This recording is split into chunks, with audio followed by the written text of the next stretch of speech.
Hey everybody, this is Perch, and what is a cooldown period? So this phrase shows up in comics every now and then, and it's always kind of this odd one because it's usually stated with a lot of certainty, like, well, this title needs a cooldown period in order for us to, you know, relaunch it and get some excitement behind it. You saw this with Thor, where they had Thor Ragnarok, and they did a number of things with that title, and then they kind of put it on the shelf for a little while. Not that long, though. It wasn't gone for too long, and then it returned. Oliver Capil was part of the art team that was part of that. I think that was J. Michael Straczynski was a writer. I think for that reboot. There's been so many reboots, they start to blur together for sure. But they did that with Thor, and then more recently they did it with Fantastic Four when Fantastic Four ended its run. And I forget now. Now I do forget the writer that was on it. It was a ill-fated run because it was clear at that point that they were headed toward Secret Wars, and there was nothing really that they were planning to do. Hickman was writing kind of his continuing version of Fantastic Four and New Avengers, and I can't remember who that writer was, but anyway, got screwed. It's the writer who did JSA and had a great run over there. Crap, won't come to my mind.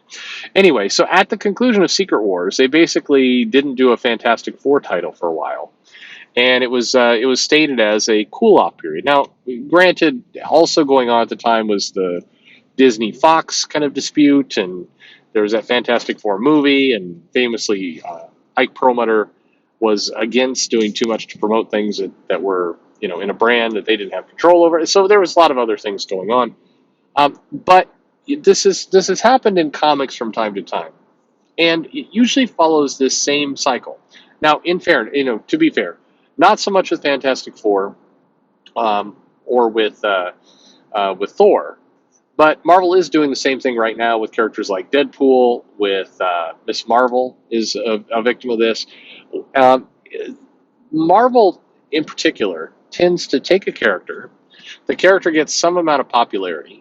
They immediately start throwing the character into other books as a guest star and start loudly saying things like the most popular character in the entire Marvel universe. Like they just start hyping that character like mad. And then they maybe they make a spin-off title, a limited series, and they just start doing a lot. I remember the Cosmic Ghost Rider that showed up just briefly in Donny Cates's Thanos book. It's like, oh, here's a cool new character. It's nice. Hey, let's do quick. Let's put him in some other books. Quick, let's get him into Guardians of the Galaxy. Quick, let's get a Cosmic Ghost Rider comic limited series. And it killed it before it even really got going. But I'm getting ahead of myself. So what happens is this character gets a little bit popular. They immediately start, hammering this, using this character everywhere, basically overexposing it. And then when interest is when the character is like stone cold tired at that point, I think you could argue that Cosmic Ghost Rider hit that really quickly. Like that was a very short run. People getting very excited about it, and then like, oh my God, you're going to force this thing down our throats. And when the reaction kind of snaps back, then Marvel will say, or DC will say, all right, we need to do a cool down period. We need to cool down. We basically need to take the character off the shelf for a while, and then we'll bring it back with a new number one here, and everybody will be excited again. Sometimes those characters come back. Sometimes they don't. But almost always, the character that comes back when the title finally launches and gets out into the market again, it doesn't do great. The number one usually will pop and everything else. There's some very, very, very short-term interest.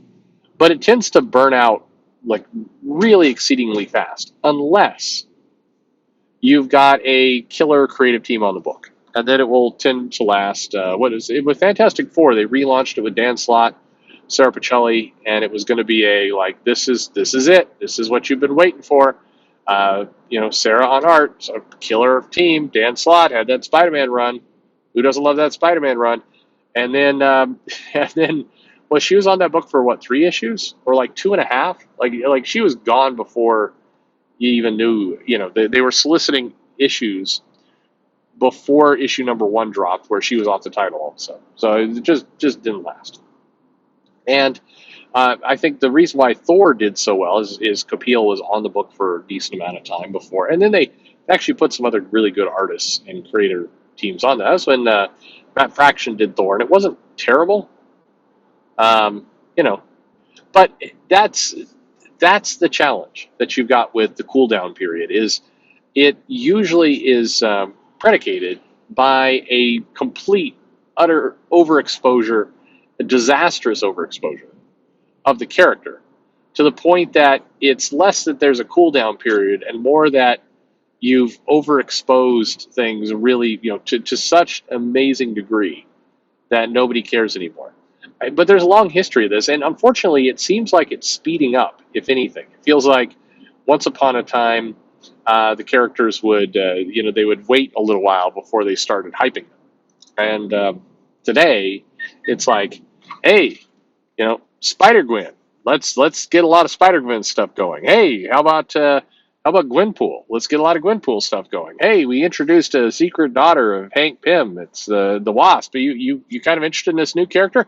Here, quick, here's the series. And it's I don't know. I think there's plenty of evidence to show comic readers don't want to go that fast, that quick. It burns out their interest in the character, and unfortunately, they start looking at whatever it is you're selling them as a marketing ploy, as opposed to something organic, something decent for them to kind of wrap their heads around. Unfortunately, they start feeling conned.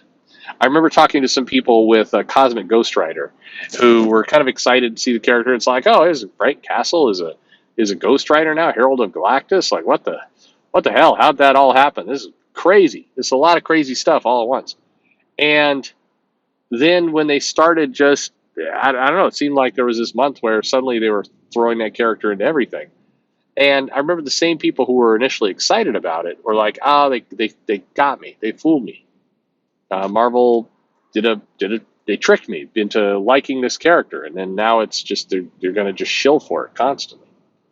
And yeah, that's what it feels like. I don't think a cooldown period is necessary for characters. I think if you've got a good creative pitch, good story, good team, and everything else, I think it would work. I'll say this, that I bet a lot of people on this channel, it wouldn't work for them, because I don't think I have a huge Miss Marvel audience that's listening to this channel, although maybe.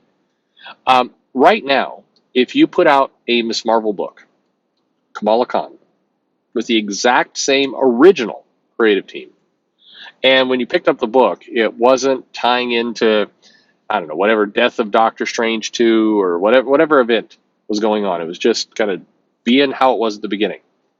I'll bet you would get back to that same audience and you'd actually have a pretty decent fan favorite book on your hands. I don't think it's spoiled if you could just kind of let, in this case, G. Willow Wilson just kind of do G. Willow Wilson things and leave her alone and let that book go out.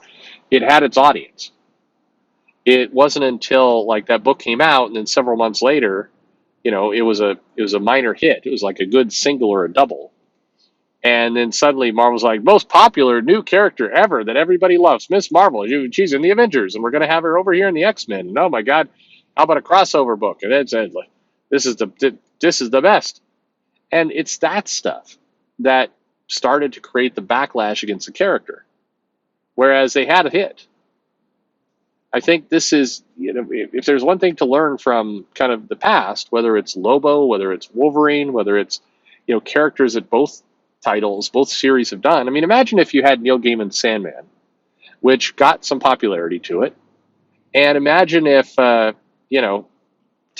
months into that title's run, they start having Sandman, Morpheus, they put Death into all the other books. Suddenly, they're showing up. The Endless are showing up in Teen Titans, and they're over here in Legion, and the Flash has an adventure with him, and it's like, if they had done that, it would have wiped out whatever was special about that book, which brought people to the table. And there's far more money to be gained if you just patiently, one step at a time, deliver these experiences. It always works out better, and there's plenty of evidence to show that. And if you do that right, then you do not need a quote-unquote cool-down period, which, again, I think is just a artificially manufactured idea in the publishers' minds to somehow put some lipstick on the pig that is well, we overdid it with this character, and now we have to take them off the shelf in the fingers crossed hope that in a year we can launch a number one with 20 variant covers and people will show up to buy it. That seems pretty cynical to me. Anyway, there you go. That's what a cool down period is. That's why I think it's a bit artificial. Thanks for listening.